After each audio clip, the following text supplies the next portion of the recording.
Morning everyone, শুভ দীপাবলি। আজকের দিনটা তোমাদের কেমন করে কাটাবে আমাকে জানিও। আমি আজকে খুব ব্যস্ততার মধ্যে দিয়ে আমার দিনটা কাটছে। সকাল থেকেই প্রস্তুতি শুরু হয়ে গেছে। আজকে বাড়িতে কালী পুজো, তো মানে আমার বাপের বাড়িতে, তাই জন্য সব প্রস্তুতি শুরু হয়ে গেছে। আমরা খুব ব্যস্ততার মধ্যে তোমাদের সাথে একটু কথা বলে নিলাম। তো দেখো আগে আগে কি হচ্ছে সবই দেখতে পাবে, লাইভেও আসবো, লাইভেও দেখতে পাবে আমাদের বাড়ির পুজোটা। তোমাদের কেমন লাগছে আমাকে কিন্তু অবশ্যই জানাবে।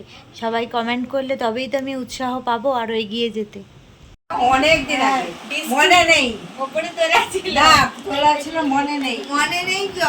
আর এই এই যে ফয়েল পেপারও না, যা কার্টুনে আছে তোমার এখনো 2 বছর চলে যাবে। আর উপরে থাকে তো মনে থাকে না, লিখে রাখতে হয় এগুলো স্টকে কি আছে লিখে রাখতে হয়। এসব তো পাওয়াই নেই আর কি বলবো। সেটা তো তোমরা যখন তো সবটাই আমি আমার বাড়িতে এবার পুজোটা করি। দেখলে বাড়িতে কি কি কাজ করছিলাম, তারপর চলে গিয়েছিলাম মিষ্টি আনতে ভিকারামে। ওখানে আমরা প্রত্যেক বছরই ওখান থেকে আমরা মিষ্টি নিই, ঠাকুরের মিষ্টিটা ওইগুলো করে ফুল আনতে গিয়েছিলাম। ফুল টুল নিয়ে আমরা বাড়ি ঢুকে গিয়েছিলাম দুপুরের মধ্যেই। তারপর আবার বাড়িতেও অনেক কাজ ছিল, তো আর ভিকারামেও খুব ভালোই ভিড় হয়েছে, কারণ ওটা মারোয়াড়িদেরও সেদিনকে দিওয়ালি ছিল বলে ওরা ওখান থেকেই সব ওরা জিনিসপত্রগুলো নেয়, তাই জন্য। দেখো আমি হচ্ছে সকলের জন্য শরবত বানাচ্ছি। এই যে দেখো শরবত বানাচ্ছি। বাইরের কাজগুলো করে চলে এসেছি, বাইরের কাজগুলো এবার শরবত বানাচ্ছি। সবাই আমরা বাড়ির ফাস্টিং আছি, এমনকি আমার মেয়েটাও আছে। ও বলছে এবার থেকে আমি করব। আমি না করেছিলাম তো শোনেনি। ঠিক আছে করো, দেখো কতক্ষণ করে থাকতে পারো। ও বলছে ঠিক আছে দেখি কতক্ষণ। ওইদিকে আমার মেশো ঠাকুর সাজানো শুরু করে দিয়েছে, সেটা দেখাচ্ছি। আমি শরবতটা করে নিই, দেখাচ্ছি তখন। দেখো মাসি হচ্ছে দ্বারঘরটা বসাচ্ছে। এখন থেকে পুজোর প্রস্তুতি শুরু হয়ে গেছে। মেশো ঠাকুরকে কলকা দিয়ে সাজিয়ে দিয়েছে, এবার কাপড়টা পরাবে আর এবার মাসি দ্বারঘরটা বসিয়ে দিচ্ছে। একটার পর একটা প্রসেসিং চলছে। তোমরা তারপর পুজো যখন শুরু হবে তখন লাইভ দেখতে পাবে।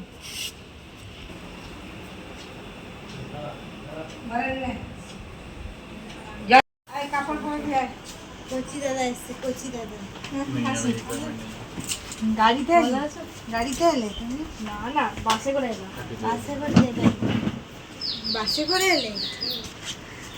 অমিত তো এখানে এসেও কাজ হচ্ছে। দেখো এই ব্যাগটা আমার মত না। পড়ে গেছে এই দুপুরে 1:30টা দূরের থেকে বসতে হলো। আমরা একই জায়গা থেকে আমি পেয়েছিলাম। বললাম তো নন্দিতা যে দেখো শাড়ি পরানো হচ্ছে, শাড়ু এই ধরে আছে ফটোটাকে, মেশো শাড়িটা পরাচ্ছে। এটা পুরো বেলুর মঠ বা রামকৃষ্ণ মিশনের ধরনের শাড়িটা পরানো হয়। দেখো শাড়িটা কি সুন্দর করে পরিয়ে দিয়েছে। এইভাবেই সাজানো হয়, ফুলের মালা টালা দিয়ে সুন্দর করে সাজানো হয়ে গেছে। প্রত্যেকবারই এইভাবে শাড়ি পরানো হয়। আমার বাবা রামকৃষ্ণ মিশন থেকে দেখে এসে ডিরেকশন দিয়েছিল এইভাবে পরানোর জন্য।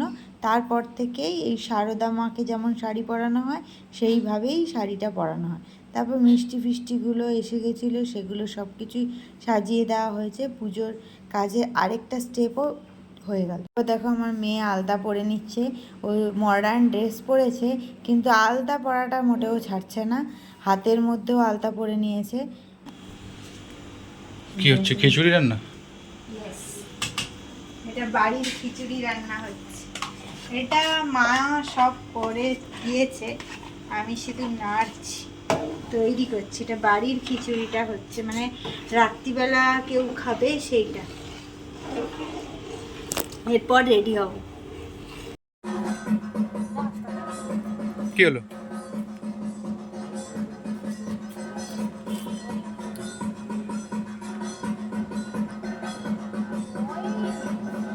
চলবে, একটু ধরতে হবে, ঠিক করে ধরো। ধরো গাড়ির কাছে না, গাড়ির কাছে না, এদিকে এসো।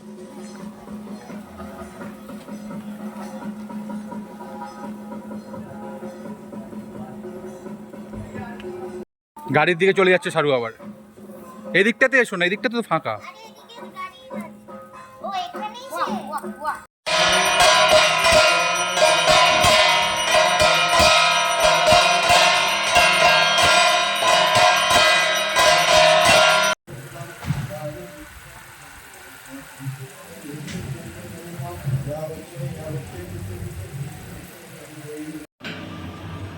দেখো কত বড় কড়া, এই কড়াতে ভোগ হচ্ছে, দুজনে মিলে ভোগ রান্না করছে। এখানে ভাজাভাজি হয়ে গেছে, মানে অত বড় কড়াতে, কারণ সবাই প্রসাদ, অনেকের বাড়িতে প্রসাদ যায়, অনেকে আসে প্রসাদ খায়, তার জন্য। আগে আরও হতো, এখন তাও কমেছে, এই এত বড় কড়ার মধ্যে হচ্ছে। পুজোর সময় 108টা প্রদীপ জ্বালানো হয়, সেটা প্রদীপ না মোমবাতি জ্বালানো হচ্ছিল, সেগুলোই পরপর করে সাজিয়ে ওইগুলো জ্বালিয়ে নেওয়া হচ্ছিল। আর ওই বড় বড় মোমবাতিগুলো দেখছো না, ওগুলো আমাদের প্রত্যেক ভাই বোনের নামে, এবং আমাদের যে এখন বাচ্চারা হয়ে গেছে প্রত্যেকের নামে পুজো দেওয়া হয়, তাই জন্য ওই মোমবাতিগুলো জ্বালিয়ে দেওয়া হয়েছে। ওই মোমবাতিগুলো প্রত্যেকের নামে জ্বালানো হয়। এই দেখো কি সুন্দর লাগছে, 108টা মোমবাতি বা দ্বীপ জ্বালানোর পরে এই জায়গাটাকে দেখতেও কত সুন্দর লাগছে, আর কত সুন্দরভাবে সাজানো হয়েছে, এটা কত সুন্দর লাগছে দেখো।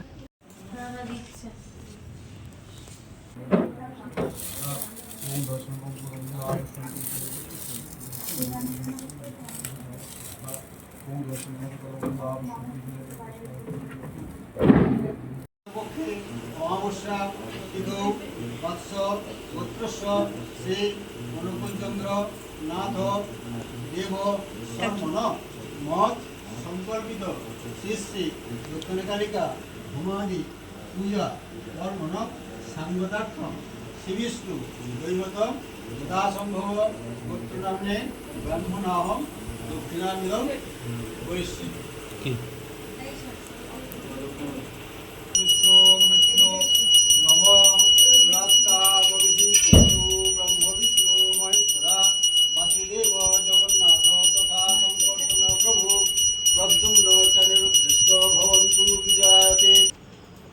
এই দেখো 3:30 বাজে, এই দেখো ঘড়িতে 3:30 বাজে, আমাদের পুজো প্রায় শেষ হয়ে গেল। এই দেখো ঘড়িতে 3:37, পুজো শেষ হয়ে গেল, ভোগও দেওয়া, সব কিছু, পুজো ভালোই মিটে গেল, ভালোভাবে মিটে গেল, ভালোই হয়েছে পুজোটা, খুব সুন্দরভাবে পুজো হয়েছে।